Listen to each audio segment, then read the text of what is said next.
सकता है। अगर कहो अरे भैया भजन कर लिया करो तो क्या कहते हैं, अरे अभी बहुत जिम्मेदारियां हैं भैया, अभी बेटे को नौकरी लगनी है, बहू लानी है, नाते पोते खिलाने हैं, उसके बाद जब फुर्सत होगी तब जाकर के प्रभु का भजन करेंगे। जब समस्त जिम्मेदारियों से हम मुक्त हो जाएंगे तब आराम से बैठ करके उन हरि का ध्यान करेंगे, भजन करेंगे। तो श्रीमद् भागवत में इस कथा का वर्णन ही इसलिए किया गया कि अगर जो सोच रहे हैं कि समय आने पर जिम्मेदारियों से छूटने पर प्रभु का भजन करेंगे, तो जिम्मेदारियों से छूटने पर भी आप छूट जाओगे, इसकी कोई गारंटी नहीं। आप सब कुछ छोड़ करके निकल गए, पर हो सकता है वहां आप शिष्य प्रशिष्य बना करके बैठ जाएं। इस कथा के द्वारा यही वर्णन किया गया है कि जब तक जीवन है तब तक हमें फुर्सत नहीं है, किंतु उसी फुर्सत न होने वाले समय में से ऐसा समय निकालो और प्रभु का भजन करो, क्योंकि पहले तो हमारे देह का ही भरोसा नहीं है कब चला जाए। शरीरे जीर्णेस्मिन् विचलति मनश्चेन्द्रियगणः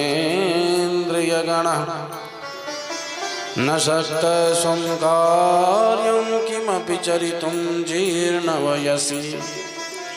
जब शरीर जीर्ण होने लगता है ना, बुढ़ापा जैसे आने लगता है, तो एक एक इंद्रिय अपना कार्य छोड़ देती है। पैर चलने का काम छोड़ देते हैं, भैया अब चला नहीं जाता।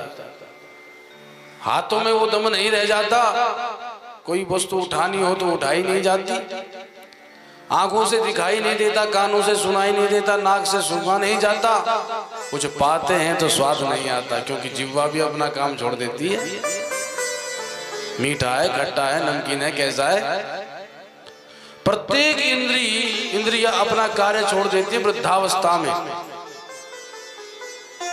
उस स्थिति में एकमात्र प्रभु ही तो अपने रह जाते हैं।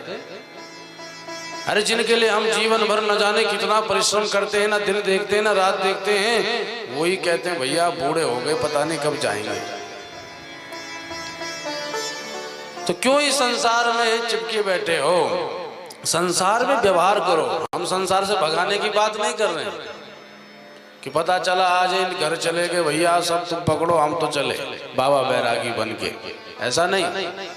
घर में जाओ, सारे कार्य करो, क्योंकि जिम्मेदारियां भी तो प्रभु ने दी हैं आपको, उनसे कहां तक भागोगे।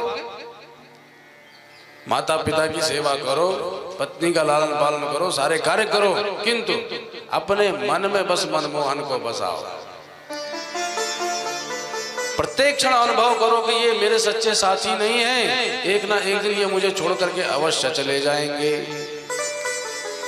प्रीतम जान लियो मन माही, अपने सुख से ही सुख बांध्यो, को काहू को नाही।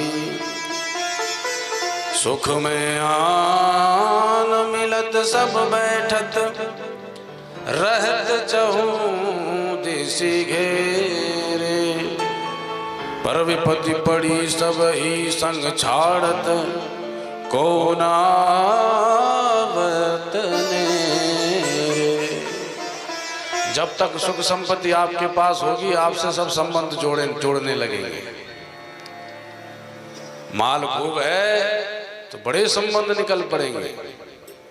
वो कौन सी गायिका है, वो रानू मंडल, महाराज रेल प्लेटफॉर्म पे गाती थी, रेलवे प्लेटफॉर्म पर।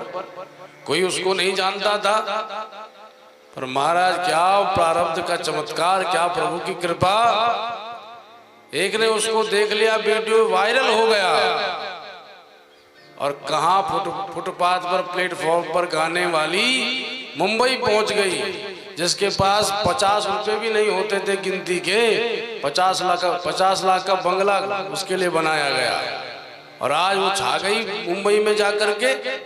तो पहले उसको कोई पहचानता नहीं था, पर जैसे मुंबई गई, महाराज उसके बिटिया, बेटा, भतीजा, न जाने कैसे कैसे संबंध प्रकट होने लगे। कोई कहता हम उसके भतीजे हैं, कोई कहता हम उसके बेटा हैं। तात्पर्य क्या है? जब तक संपत्ति है तब तक तो खूब रिश्तेदार मिलेंगे, और जहां विपत्ति आई महाराज सब छोड़ के भाग जाएंगे, तब कोई नहीं पूछता। तो विपत्ति पड़ी सब ही संग छाड़त। तो ऐसे विपत्ति में साथ न देने वाले रिश्तेदारों को, संसारियों को क्यों अपना मान के बैठे हो?